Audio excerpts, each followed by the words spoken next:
आज 10 दिसंबर को गुरुजी पंडित प्रदीप जी मिश्रा द्वारा जलगांव महाराष्ट्र में वाची जा रही श्री देव महादेव शिव महापुराण की कथा के 6वें दिन की कथा आज पूर्ण हो चुकी है। और आज की कथा में गुरुजी ने शिव महापुराण की बहुत सारी उपयोगी बातों की जानकारी दिए हैं। गुरुजी ने बताया है कि मंदिर से लाए हुए शिव जी के जल का छींटन आपके घर में कहाँ पर नहीं पड़ना चाहिए, वरना आपको उसका दोष लगता है। साथ ही गुरुजी ने कल 11 दिसंबर को इस वर्ष की आखिरी अंतिम शिवरात्रि, और वो भी जो सोमवार को पड़ी है, जो हो रही है महासंयोग बनकर सोमवार की शिवरात्रि, उस दिन गुरुजी ने आपको अपनी जीवन के सारे दुखों को, कष्टों को दूर करने के लिए, मनोकामनाओं की पूर्ति के लिए और अपने नए वर्ष में आनंद और सुख प्राप्त करने के लिए, अपने नए वर्ष में महादेव की कृपा प्राप्त करने के लिए एक बेलपत्र और 7 अक्षत वाला नया विशेष उपाय बताए हैं, जिसकी जानकारी आपको आज की इस वीडियो के अंत में मिलने वाली है। तो आज की 6वें दिन की कथा को शुरू करते हुए गुरुजी ने कहा कि आपकी प्रशंसा करने वाले एक न एक दिन आपकी निंदा कर सकते हैं, पर आपको एक बात याद रखना है कि जो आपकी निंदा करने वाला है वो आपकी कभी भी प्रशंसा नहीं कर सकता है, यह निश्चित है। कथा में आगे गुरुजी ने कहा कि आप अपने पड़ोसी पर विश्वास करोगे तो वो आपका विश्वास तोड़ सकता है, बाहर वालों पे विश्वास करोगे तो वो आपका विश्वास तोड़ सकता है, अपने रिश्तेदारों पर विश्वास करोगे तो वो भी आपका विश्वास तोड़ सकता है, अपने घर वालों पर भी आप विश्वास करोगे तो वो भी एक न एक बार आपका विश्वास तोड़ सकता है। पर शिव महापुराण की कथा कहती है कि अगर आपने महादेव पर विश्वास किया है, 1 लोटा जल चढ़ाया है, शिव जी पर पूरा विश्वास रखा है, तो यह निश्चित है कि चाहे आपके दुख के समय में, आपके दुख की घड़ी में, समस्या में कोई खड़े दिखे या ना दिखे, पर आपको महादेव जरूर दिखेंगे। आपके दुखों में महादेव भी दुखी होते हैं, आपके कष्टों में महादेव को भी कष्ट होता है।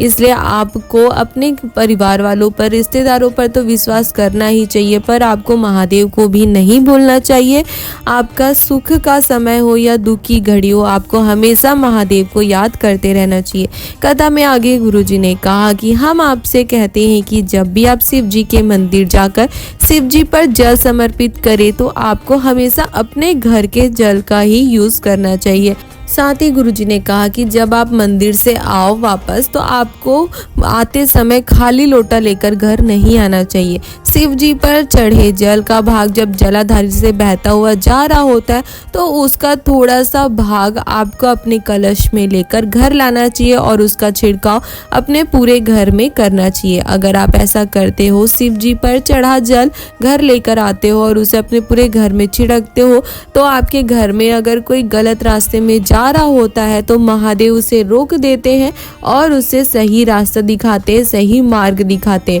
साथ ही आपके घर में कभी भी धन संपदा की कमी नहीं होती है। साथ ही आपको एक विशेष बात का स्मरण रखना है कि आपको जल का छींटन दीवारों पर ही करना है, जमीन पर उस जल का छींटन नहीं पड़ना चाहिए, इसका आपको ध्यान रखना चाहिए। तो ये थी आज की कथा की जानकारी। अब हम आपको कथा के अंत में गुरुजी द्वारा कल 11 दिसंबर को इस वर्ष की आखिरी सोमवार शिवरात्रि को किए जाने वाले एक बहुत ही विशेष उपाय का वर्णन करेंगे, जिस उपाय को करके आप अपने नए वर्ष में महादेव का आशीर्वाद प्राप्त कर सकते हैं और अपने जीवन में आनंद और सुख प्राप्त कर सकते हैं और अपने जीवन के सारे दुखों को, तकलीफों को, कष्टों को दूर कर सकते हैं। गुरुजी ने कहा कि अगर आप अपने जीवन में हताश हो गए हो, जीवन में बहुत दुख चल रहा हो, तकलीफें आ रही है, बीमारियां बार बार आ जा रही है, तो आपको शिव जी पर दृढ़ विश्वास रख के इस उपाय को करना है। इस उपाय को करने के लिए आपको शिव जी के मंदिर सिर्फ 1 बेलपत्र,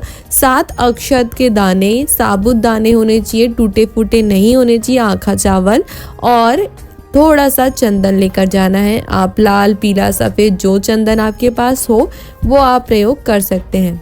गुरुजी ने कहा कि शिव महापुराण की कथा कहती है कि जब आपके सारे काम उल्टे हो रहे हो, घर में पैसा आ ही नहीं रहा हो, 1-1 रुपए के लिए आपको सोचना पड़ता हो, घर में पैसा रुकता ही नहीं है, आता ही नहीं है, अदालत में कोई केस चल रहा हो या बार बार घर में कोई बीमार पड़ रहा हो, तो महादेव आपकी नहीं सुन रहे हैं, बहुत सारे उपाय कर लिए फिर भी उसका फल आपको नहीं मिल रहा है, तो इस नए वर्ष में महादेव का आशीर्वाद प्राप्त करने के लिए, अपने जीवन के सारे दुखों को, कष्टों को दूर करने के लिए आप एक बार इस सोमवार के शिवरात्रि के विशेष तिथि के उपाय को जरूर करें। इसके लिए आपको जो बेलपत्री है उसकी बीच वाली पत्ती की डंडी में आपको चंदन लगा लेना है। आप वीडियो में भी देखकर समझ सकते हो कि आपको कहाँ पर बीच वाली पत्ती की डंडी में चंदन लगाना है। फिर आपको जो आप साथ चावल के दाने लेकर गए हो, आखा दाना, उसे आपको उस बेलपत्री की बीच वाली पत्ती पर रख लेना है। फिर उस बेलपत्री को अपनी हथेली पर रखकर आपको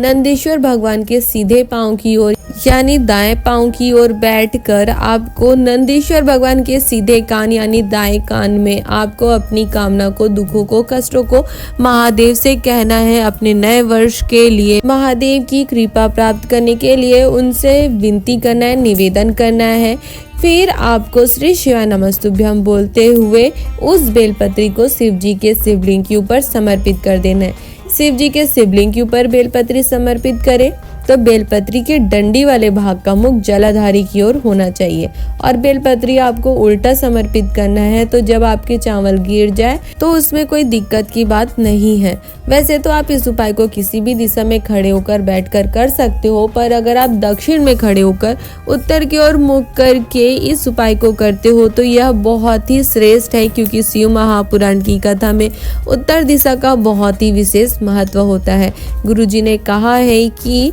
आपको याद रखना है कि नंदीश्वर भगवान से आपको बेलपत्री स्पर्श नहीं कराना है। आपको बेलपत्री को अपने हाथ में रखकर नंदीश्वर भगवान के सीधे यानी कि दाएं और खड़े होकर दाएं कान में अपनी कामना कहकर शिव जी के शिवलिंग के ऊपर उस बेलपत्री को उल्टा समर्पित करना है और बेलपत्री के डंडी वाले भाग का मुख जलाधारी की ओर होना चाहिए।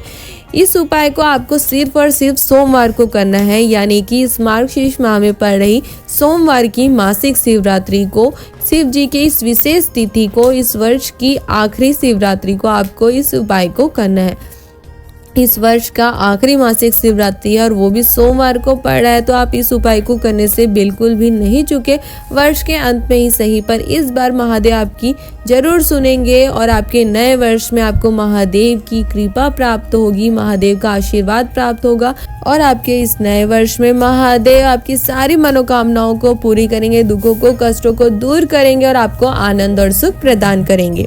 तो ये थी आज की कथा में गुरुजी द्वारा बताए गए विशेष शिव महापुराण की जानकारी के साथ साथ एक बहुत ही विशेष शिव महापुराण के उपाय की जानकारी। अगर आपको ये उपाय की जानकारी अच्छी लगी हो तो आप हमारे वीडियो को लाइक कर सकते हो और अपने परिवार वालों के साथ या अन्य शिव भक्तों के साथ इसे शेयर भी कर सकते हो, ताकि उन्हें भी शिव महापुराण के इस विशेष दिन के विशेष उपाय की जानकारी प्राप्त हो सके और वो भी इसे करके महादेव का आशीर्वाद प्राप्त कर अपने जीवन के सारे दुखों को, कष्टों को दूर कर अपने जीवन में आनंद और सुख की प्राप्ति कर सके और अपने नए वर्ष में महादेव की कृपा दृष्टि प्राप्त कर सके। हर हर महादेव।